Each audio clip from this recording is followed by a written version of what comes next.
The second season of Fatal Fury is officially out, and with that the game received a big balance update and shake up the system mechanics of the game. So in this video I'm gonna give you 5 tips so you can dominate Season 2 of City of the Wolves, taking into account all the balance changes the game just received. And this video is actually sponsored by SNK, so a huge thank you to SNK for this opportunity, and now let's get into it.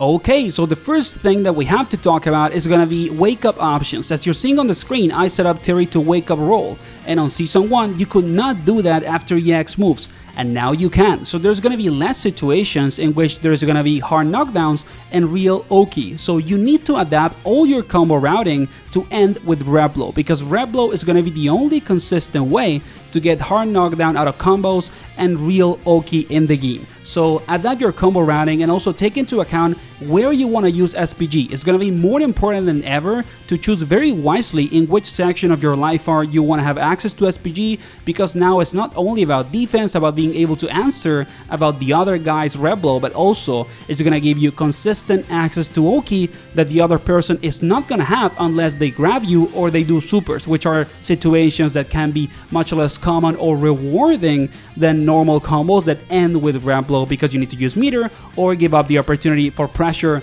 trying to grab. So really important change. Adapt your combo routing to end your combos with Red Blow and think wisely about how to use SPG. Okay, and now let's move into the second tip, as relevant as the first one, and they are the changes to reversals, because as we all know, in this game there's a lot of characters that have DPs that are meterless. You don't need to do EX DP or supers to have access to a good defensive option in the game. But now in overhit situations this has changed, because the invincibility of reversals has been removed from meterless DPs on overheat state. So one, you need to avoid more than ever to get overheated in the game, because you don't have access to regular DPs anymore.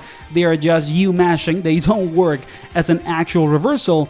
And 2, there is a big point here to make around meter management, because this means that if you get overheated in any fight, the only real reversal that you have is gonna be a super, either your rep super or a level 1 that works as a DP or reversal. So it's gonna be incredibly important to have good meter management, especially if your character has mostly reversals on supers, but also to not get overheated. Like more than ever, you have to actively try to not get overheated in any fight that you have in this game, because now it's not only that you don't have access to EX moves or to Red Blow, you also don't have access to a good defensive meterless option, so do not get overheated. And now we can move into the third tip of the video, which is gonna be around Red Blow, specifically about the aerial version of Red Blow. And the reason why this is so relevant is because now if you use anti-air dodge attack to deal with Red Blows in the air, you get a slowdown effect, making essentially all this punishment for anti-airs more consistent,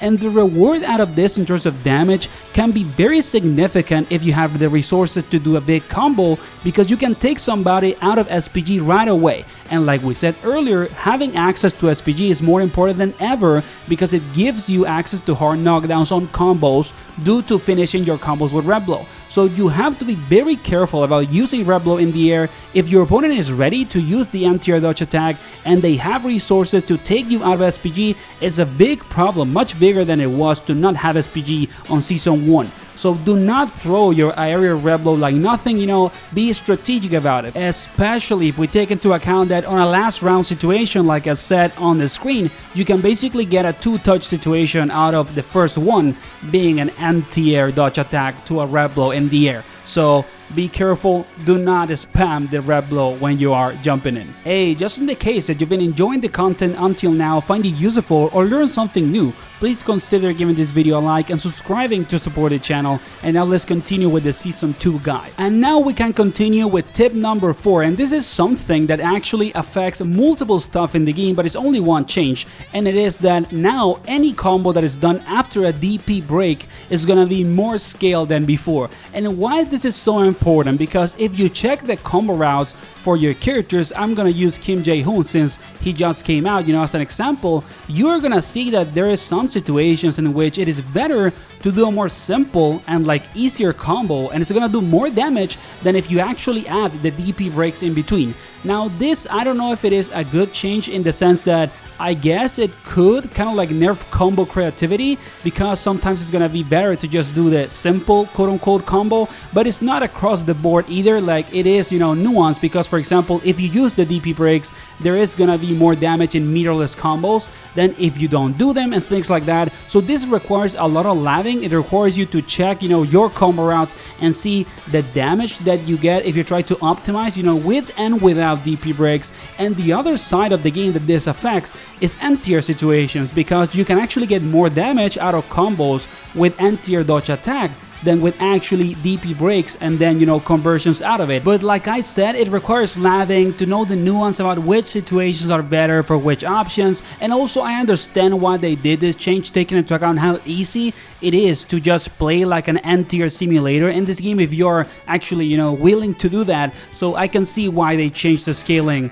on the DP breaks. And now let's actually move into the last section of the video. And for the final part or tip of the video is gonna be to actually try new characters out, because this game didn't change only at the system mechanics level. There is also a lot of character changes and the overall meta of the game, and the tier list is probably gonna have a significant shakeup. For example, the top tiers like Kain and Hotaru got significantly nerfed. Like Kain now has much less conversions out of almost every single interaction. He needs, you know, to have new combo routes. Also, Hotaru doesn't have the super slow fireball anymore to just play neutral for free and then get in, you know, right on your face. And these changes are gonna make this character significantly worse. They're still gonna be decent because they are good by design, I would make the argument, but they're not gonna be top 3 maybe. Also, other characters like Hokutomaru that didn't necessarily receive the biggest nerfs got small buffs, and they still have everything that made them good, so they might be the best character in the game now. And other characters that many people will consider weak, like for example Ken, T-Sock, or Box Reaper, got very good changes. Now Ken can forward dash like a freaking Ferrari, like he's a Lamborghini now. He's just gonna go into your face on neutral very fast. He's really good now in that sense when it comes to grounded movement. Now T-Sock has actual plus, you know, on block neutral skip, better range on his command grab, and much better pressure situations and conversions. And Box Reaper has a better dive kick, a better poke, you know, in the kind of like closer range. So there's a lot of changes that could make a character, you know, much better for you if you want to try them out. And also Terry, for example, has some insane combo routes now in the corner